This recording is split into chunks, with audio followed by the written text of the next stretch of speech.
Hi guys, I hope you are at good health, you and your family. Today we are going to solve some problems from chapter 4, and the first one is 24, and this problem is related to problem from the previous chapter 69.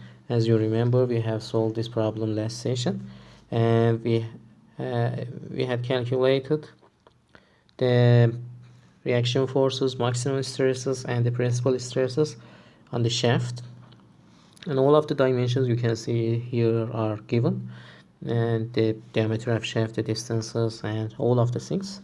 So we want to start to calculate the deflection and slope at a point. So if I want to draw the forces on the shaft, you can see easily that we have two loads, F1 and F2, and two reaction forces, RO and RC, as supports, O and C. And I have called this dimension as A, B, C for simplification, and the summation of A and B, or the distance between O and C, I have called it as L. As you remember, we have calculated these two forces, of course, these F1 forces last session. It was 33, 12, 11. And if I want to calculate the deflection at A, I'm facing with two forces, F1 and F2. F1 is an intermediate force, and F2 is an overhanging force. If you comes to the table A9 from our book, in the sixth part of this table, you can see that we have an intermediate force.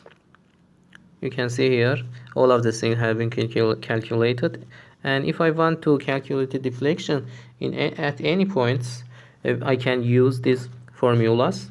So here I want to calculate the deflection at point A. So if I draw the deflection on the shaft, let me use another color. So it will be in this case from O to C, for example. And after C, you can see we don't have another force, so the slope will be constant.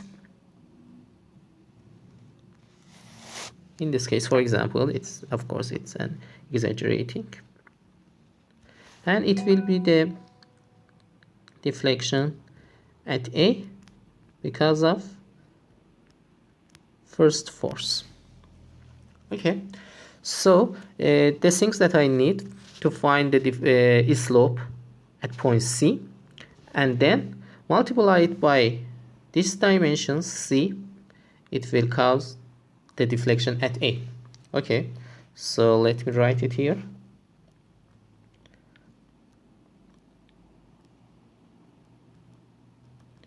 Will be the slope at C multiplied by the C distance. Okay, if I want to calculate the slope at C, I have to take a derivative from this formula,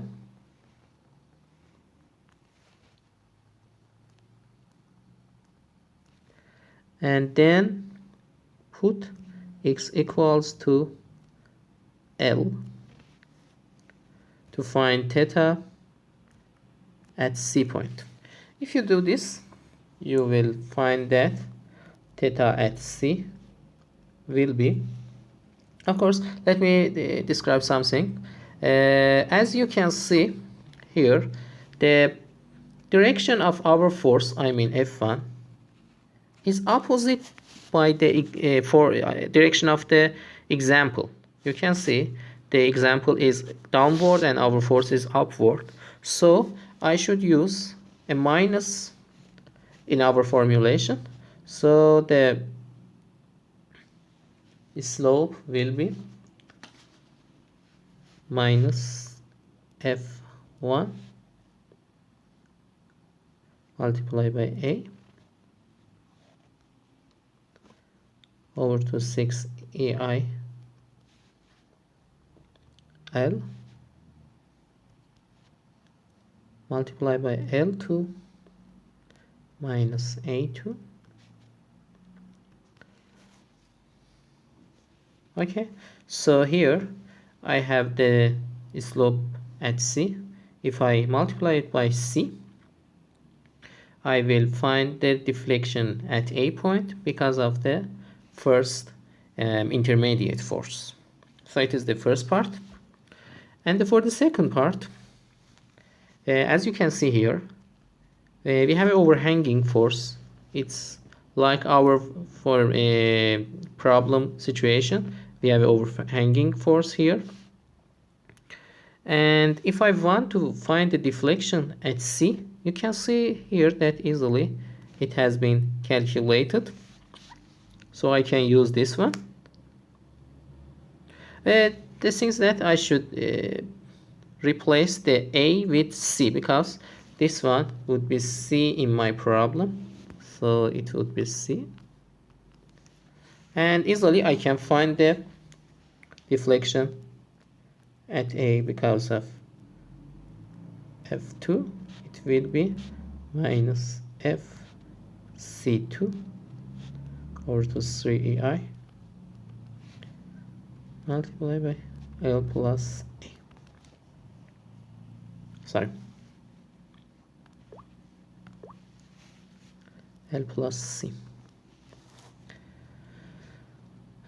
Okay, so my deflection at A point will be caused by deflection at A point because of F1 and F2. So it will be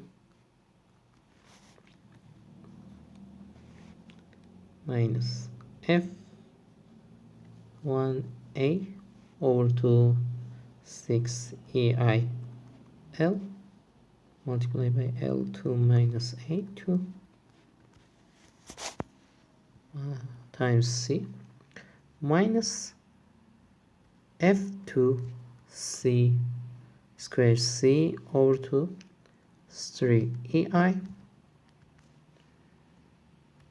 times L plus C. Okay, if I replace the exact magnitude of these parameters, I can easily find that delta A would be minus 7.99 millimeter. Okay, in the second part, the problem asks us to find the slope at A. So again, with the superposition method, you should find the slope, that is because of two forces, intermediate force and the overhanging force. For intermediate one, we have found it in the previous part that the slope at A will be equals to slope at C, because we don't have any other force between C to A. So the slope will be same for this intermediate force, but for the overhanging force, we have find the deflection at A. But for finding the deflection or the slope at A, we should take a derivative from this formula, because this is deflection from B to C. So by make a derivative from this formula and replacing the x by L plus C and replacing A with C, I can find the deflection slope at A point. So theta A will be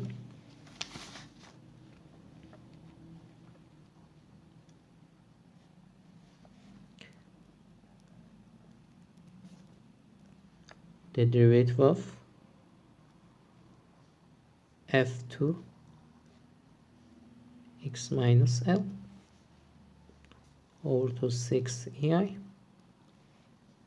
multiply by x minus L square minus C times 3x minus L. Okay, nice. So from here you can find that theta A will be minus f2 over 6 EI times 3c squared plus 2cl. So if I want to calculate theta at A, it would be theta at A because of f1 plus theta at A because of f2, and it would be minus f1a 6 ai L times L2 minus A2 minus F2 over to 6 EI 3 square C plus 2 CL.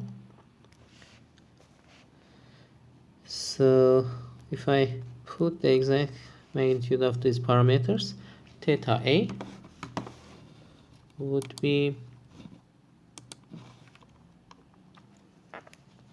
minus 0.034 radian.